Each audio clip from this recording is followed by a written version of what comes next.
On today's worship, the things that spoke to you, a theme you heard, how the music, hymns, anthem all tied in.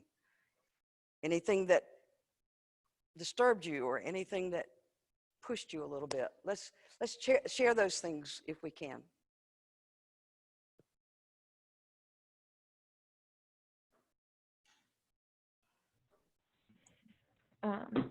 I like how you shared that we can all be wrong and we need to know what's wrong and be called upon it and to reflect about those things. But I'm also curious, do you know what happened to Janice?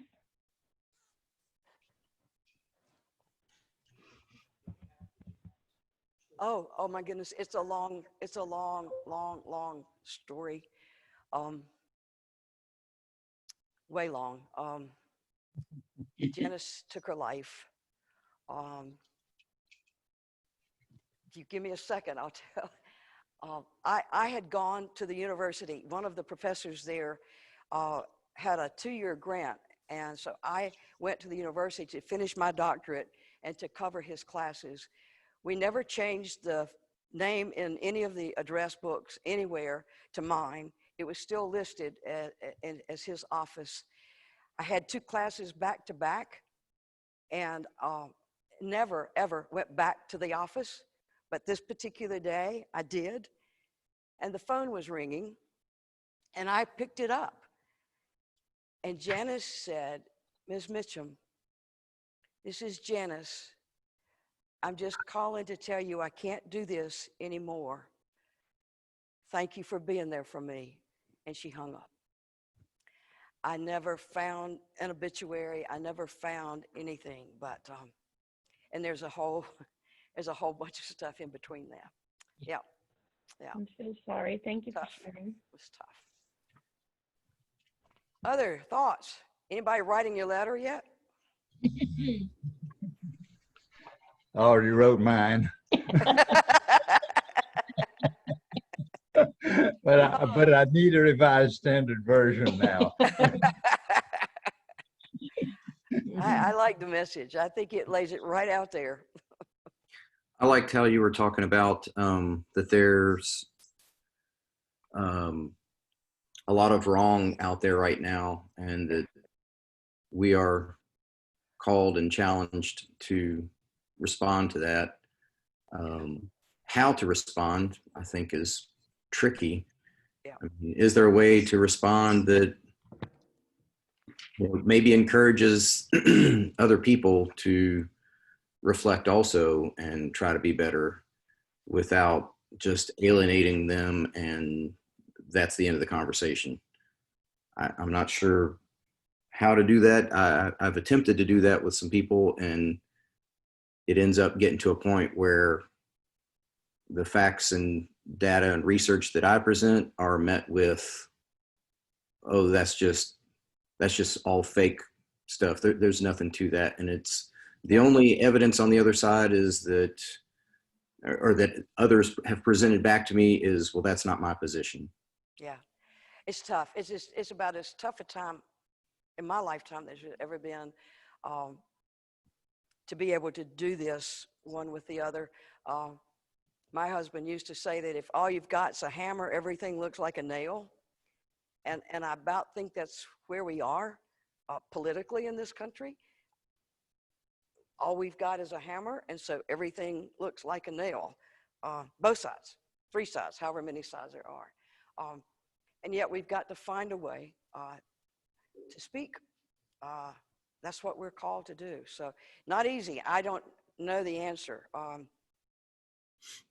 but we need. But I think your encouragement to speak.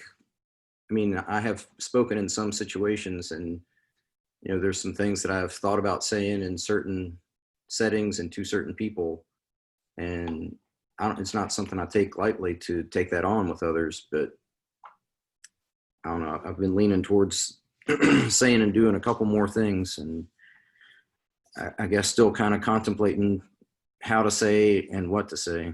Mm-hmm. I think the how is mightily important. Mm-hmm. How we say what we need to say that doesn't degrade someone, but honors them as persons, and find a way. It's a relationship. When we are in a good relationship with someone, there's a better opportunity than going up to a stranger and saying, "Let me tell you." So it's not easy. It's not easy. But it wasn't easy for the Christians in Rome either. So it's not the first time it's not been easy. So Yeah. yeah. If you are thinking about what you're going to say and you're contemplating on it, you're doing the right things. The thing to remember is you are always loved, and just be patient. Also have to remember that the other person is always loved too. Yeah. Yeah. What caught my ear and my heart when you were reading the Message, reading Eugene Peterson's version, is don't become so well adjusted to your culture that you fit into it without even thinking. Instead, fix your attention on God. You'll be changed from the inside out. Yeah. And it speaks of what Tony says, but the how is in my role as a therapist and helping people to listen to each other. The hard part when we feel so strongly about something is to be able to listen. And there's a little trick to that. I think all of us find when we're in conversation where we're probably at two different places, oftentimes our mind is thinking ahead to what we're going to say back. And so we don't even hear what the person said. So we also used to do therapy, and we would give somebody a pencil when that kind of tension was in the room, and say to the one, "You have the pencil, you can talk." And to the other, "You can't talk until you have the pencil. And you can't get the pencil until you can tell that person what they said." And so it worked. They would have to listen. So, play like you're holding a pencil. But listen, listen and hear and then speak. Yeah, thanks, Martha. That's right on. Early on in your message, you kind of ran over a couple of sentences that really grabbed me as you were, I think, paraphrasing part of the gospel lesson, where Jesus was saying to the disciples, "I will give you the keys of the kingdom of heaven, and whatever you bind on earth will be bound in heaven, and whatever you loose on earth will be loosed in heaven." And I'd never seen it this way before. But those coming out of a Jewish background, everything was determined by the written law of God. You do it this way. Well, that Old Testament law of God, a lot of it actually came out of their own personal experience as to what worked and what didn't work.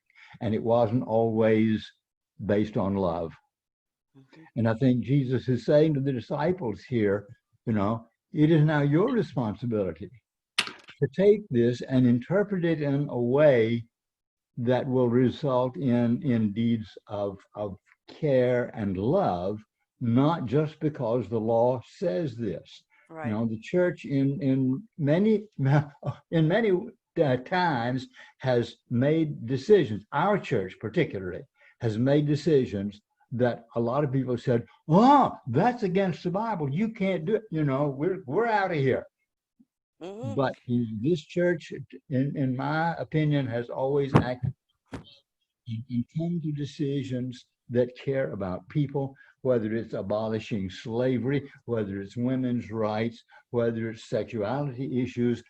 That's what this is talking about. You do the right thing in making your recommendations as to how people should live based on love. This morning, as I was putting out the candles,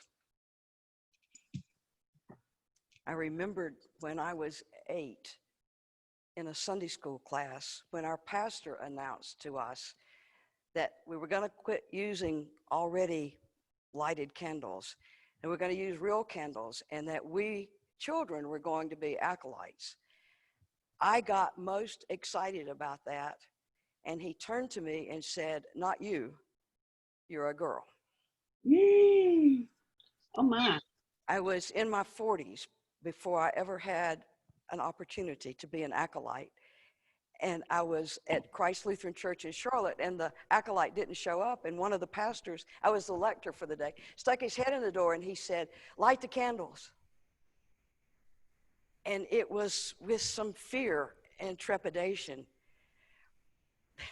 that I lighted the candles. There are things that we need to unbind, and that may seem minor to you, but it wasn't. It was to be told, "No, you can't light a candle, you're a girl. No, you can't read the lessons, you're a girl. No, you can't be ordained, you're a girl." So yeah, so the church has to unbind as we hear the Spirit moving. Anything else? I think sometimes we get so bound up in ourselves, Yes. and we sometimes forget other people don't always think the same way we do. Yeah. They don't live the same way we do. Yeah. But we need to love everyone, regardless of their stance on life or anything else, Mm-hmm. and try our best not to be judgmental. Yep. Yep, for sure. Others? Well, thank you for that. Let me grab, most of you know, we've spent a lot of time, 2 Wednesday nights. I spent a lot of time looking and trying to discern what it is that is best for us here at Christus Victor in terms of communion. And we're going to go with what we're calling in-home or in-house communion. And you got that letter. And we will start this on the 6th of September. So just a couple of words about that. It's worship, folks, not watching, but worship. And so that homemade little altar of some kind with candle, Bible, cross, will really help us in terms of our whole setting for worship, and particularly then as we move toward communion. So if you would, think about how you might set up your own little sanctuary in your home, and put your elements for communion there. There are some of you I know who are choosing to continue to fast until we can be back in here. That is absolutely fine.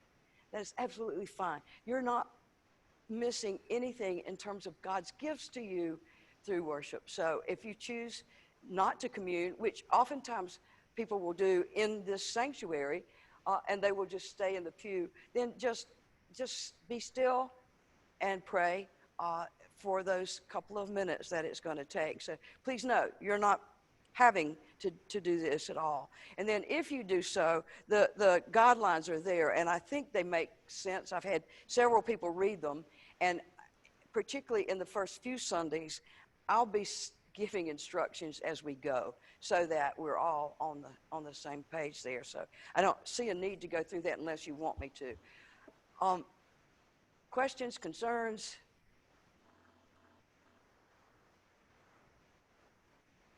Seriously?